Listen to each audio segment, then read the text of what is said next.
Hi, welcome to the 5th episode of the Outer Wing. I'm Mark Stevens at Zero Hanger HQ. Of course, this is all brought to you by TABtouch.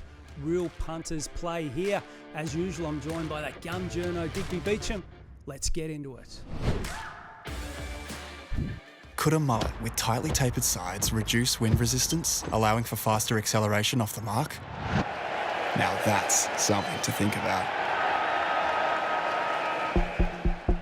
What are you really gambling with? Well, Diggers, first of all, are they still partying over there? Both the Dockers and the Eagles have won in the same round. It's mayhem, obviously.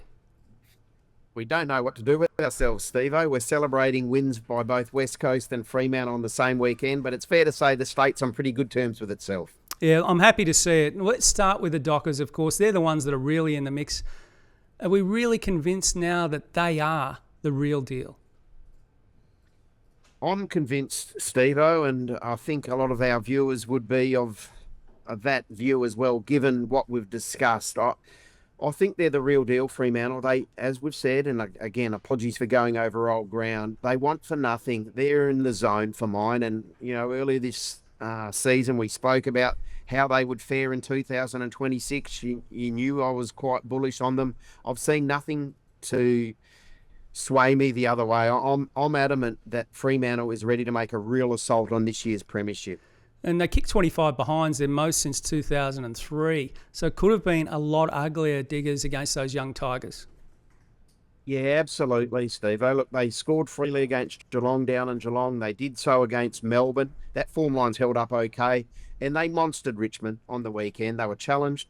They've had over 100 scoring shots in 3 weeks of football. Now, that would be a really good number if you had 3 perfect days. They've had 2 really good days in terms of weather, and then they had the pretty inclement conditions on the weekend, or certainly slippery conditions. But they're an offensive powerhouse at the moment, Fremantle. It's not something that you normally associate with the Dockers, but they score and they score heavily. Yeah, so Cyclone Narelle didn't really eventuate, but Cyclone Dockers, I mean, they're forging ahead, forging forward. What impressed you the most, even amongst those wet conditions? The Cyclone didn't quite make it, Diggers. No, well, the cyclone hit in the north of the state. We got a lot of rain here in Perth and the metropolitan area on Friday and also Saturday morning. We got in excess of 60 mils. It made Optus quite slick. But what impressed me the most about Fremantle, like they did early doors against Geelong and what they were able to do against Melbourne, they're scoring heavily in clumps. And I like the fact that when they go, they've got gears. And now not all sides have, the good ones have. You know, we know what Brisbane were able to do against St Kilda. Your Bulldogs have shown a propensity to score heavily. Gold Coast. But you need to be able to impact the scoreboard, apply scoreboard pressure, and Fremantle are doing that. And I suspect they'll continue to do that for the remainder of this campaign. And they're well placed this week against Adelaide. No Jordan Butts, of course, concussed, a delayed concussion. No surprise there, given he was dazed and confused on the bench. Of course, Keane out, and Worrell is under a cloud. So they're a chance to really get hold of the Crows. I'm thinking the market's a little bit wrong here. We'll touch on TABtouch prices in a second. I'm bullish Fremantle can go over to Adelaide. They've had success at Adelaide Oval previously under Justin Longmuir. I think they beat the Crows there in 21. They beat the Crows there in 22. They travelled down to Geelong and were very, very good against Geelong. They had Geelong on the ropes. Now, Adelaide had a slogging contest against the Cats last week, and as much as they weren't beaten by far, neither were Fremantle, but I thought Fremantle were able to boss Geelong for a large propensity of that game. A large proportion of that game, I should say. So I'm thinking that Fremantle are able to go to Adelaide against a Crows defence which is undermanned. You'd think Borlase comes into the mix, but no buts when you've got Treacy in the form that he's in. Voss found the footy. I thought Jai Amos was better. They contributed more than half of Fremantle's goals on the weekend just gone. I think the Dockers can go there and get the points. And the Crows have been playing a funny brand of footy, sort of keeping off against the better sides. Can they get away with that against the Dockers? They've done it against other clubs. It's pretty boring at times, and then they try to pull the trigger late. Yeah, they do. And look, the one thing we do know with Adelaide, when they go, they can go. They've got some flair. Rory Led seems to be a really important part of that, the way that they like to play. He's that link up in the back half. Now, he missed last week. He's under a cloud again this week. So if Led doesn't play, no Butts, no Keane, You mentioned Worrell. Michelini's a very important player down there, but I think Fremantle's forward line, Shea Bolton was outstanding again on the weekend, had a lot of the football. Caleb Sarong impacted the scoreboard. Dudley's in good nick. I'm chips in. Odin, yeah, no ifs, no buts, Diggers, if you like. So I think they're a big chance over there, particularly with Josh Treacy. I mean, what a bargain pickup. Some pundits are saying he's got the best hands in the modern game, the best hands, the cleanest, crispest hands since the great Wayne Carey. Yeah, well, I saw a lot of Wayne Carey, as did you, and there are similarities. I'm not saying Josh is anywhere near the level of Wayne, but he's a clunker. He doesn't double grab. Now, he did a couple of times on the weekend. He's taken 30 marks, I think, this season already, 10 goals, 5. He's coming off back-to-back 40-plus goal seasons. He's one of the power forwards of the competition, which you can rely on. And, you know, you could lay claim that he's the best key forward in the game. Now, there's Jeremy Cameron. We know that he nearly kicked 100 last year. Ben King's been really economical this season. He gets his shots on goal closer to the goal line than what Josh does, but Josh Treacy's an elite key forward in the AFL. You've forgotten a couple there, I think, at the Doggies in Norton and Sam Darcy. Darcy's ready to go, Diggers. They're very good. Yep. What about the Eagles, though? I mean, they must be celebrating because they've been so loyal, as we've said every week. There's 45,000 plus turn up for home games. Finally, you know, they're getting some reward away and at home. Yeah, they are, and that win will do an enormous amount for their self-belief. That's a big win. Now, Port aren't exactly a powerhouse. They're not a juggernaut. They're looking like, as much as they won't say it, they're in the rebuild stage. But for a young West Coast side to back up what they did over North Melbourne, to go into state, early start, we mentioned that last week, stand them up a lead and then gun them down and hold on late with your man, Job Shanahan, standing up and taking a contested mark of note. That's going to be a really, really significant victory for this young West Coast side. I thought it was interesting coaching. Probably 3 or 4 minutes left. It was probably a fraction defensive. McWalter pushed numbers back and sort of was prepared to take the punches. It almost cost them. But as you said, the kid from Echuca Moama, Shanahan, it was exactly what's required. And that's just an insight into how good he could be. Moments like that, Diggers, for a young guy just filling a hole in the back line.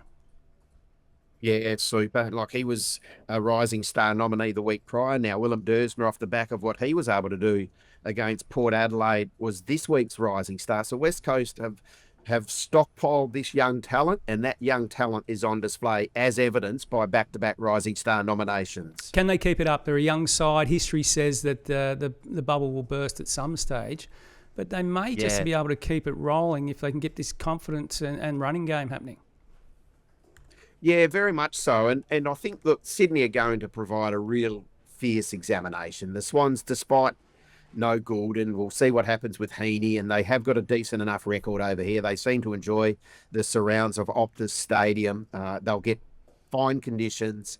They're an experienced group. They're still pretty much a contender. Hopefully they can hang on until Errol gets back. But even if West Coast don't win this week, Steve, and I would think that they're probably going to be up against it, I think we can safely say the funk is over. They've emerged from the slumber. They're out of the depths. Now, it's not going to be linear. There'll be some pretty bumpy times ahead, and you're right, they'll have some stages in games, and in fact, they'll have some games this year where they get touched up because they are young, and they're still missing key personnel. But the West Coast woes, they're a thing of the past. Yeah, I think they'll have their down games for sure, but you can just see what early picks does for you. And, of course, the number 1 pick, Harley Reid, just seems to have more support now, looks a lot fitter, 3rd season in after a couple of years of sort of making a lot of headlines and not doing a lot else. He does look a serious player. And he looks happy. You know, Harley, he's been that really combative young man for the first couple of seasons of his career, but you watch him now and he's really enjoying it. I think his housemate is Willem Dersmer, so he's surrounded by these like-minded kids, young kids who are going to drive this really successful football club. And people say, well, they're not successful. Well, yes, they are. They haven't been successful of late, but this is a mighty football club. They want success, the fans. They've been loyal, they've been patient, and they've been deprived, but they can sense something on the horizon. Dersmer and Reid, a couple of young characters. What would they get up to at night? Not reading sort of long history novels. I would have thought they'd still be characters at home. Yeah, they'll have a bit of a swagger when they walk down the streets. But look, they're entitled to be on good terms with themselves. West Coast, the club's been kicked from pillar to post, and a lot of it's been self-inflicted because the list management, the list build's been a bit questionable. There was the back end of Adam Simpson's era, and there were some decisions made in regards to players and his reluctance to play the kids, which caused some consternation. But there seems to be a breath of fresh air going through that football club. And from afar and externally, I think it's really, really good to see. And Elliot Yeo is just pulled up a bit sore with that groin. What's the latest over there, Diggers? I know that you hang around all the scanning clinics, hide behind trees and chase guys in the car park. Yeah, look, he's going to miss a bit.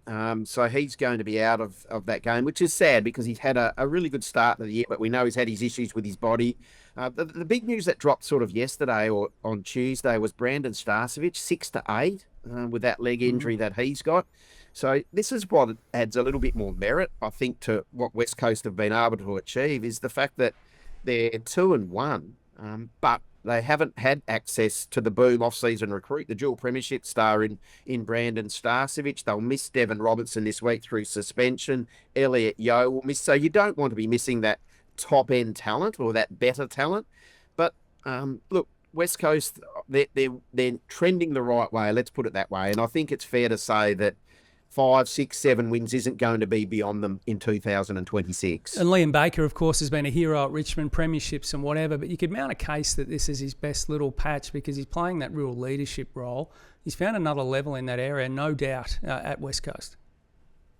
Yeah, I'm a massive fan of Liam Baker, and I think his skills get undersold. And one thing that he's particularly brave. Like, he's courageous to a fault, Liam, and his first year at West Coast was outstanding. John Worsfold medalist, elevated to the captaincy alongside Liam Duggan. And as soon as he came back into that side, he missed round 1 because of suspension from last year. But one thing we do know with Liam is that he will give his all, and he's that infectious character. And he's the sort of player who's straight away, the moment he came into that football club, he gave it a bit of spark. He gave them a bit of a pep in their step. And along with Jack Graham, players who are accustomed to success at Richmond, hopefully they can impart that on this young Eagles side. Oh, you mentioned pep in the step. Give me some pep in my step. I was out at Flemington on the weekend. Did all right, punting-wise. Well, I think you can help me make some more money this week on behalf of TABtouch. Real punters play here, Diggers. Yeah, okay, so we'll go Fremantle, and that's Josh Treacy. I've been quite bullish about him this year, obviously. For him to kick 3 goals against an undermanned Adelaide Crows defence, and also for Fremantle to win TABtouch price for that same game multi, $3.35 on offer there. And for West Coast and Sydney here, I'm thinking Sydney win between 1 and 39, but I'm expecting it to be up and back a little bit. So the game total over 181.5. That same game multi, $4.80 with TABtouch, Steve-O. Well, that really makes sense, Diggers. I've written that down. I'm going to have a crack. In fact, I haven't written it down. I'm pretending. But I will have a go at those, Diggers. And of course, on behalf of TABtouch, it's been great to be involved again at the outer wing. Real punters play here. We'll see you next week. You win some, you lose more. For free and confidential support, call the number on the screen or visit the website.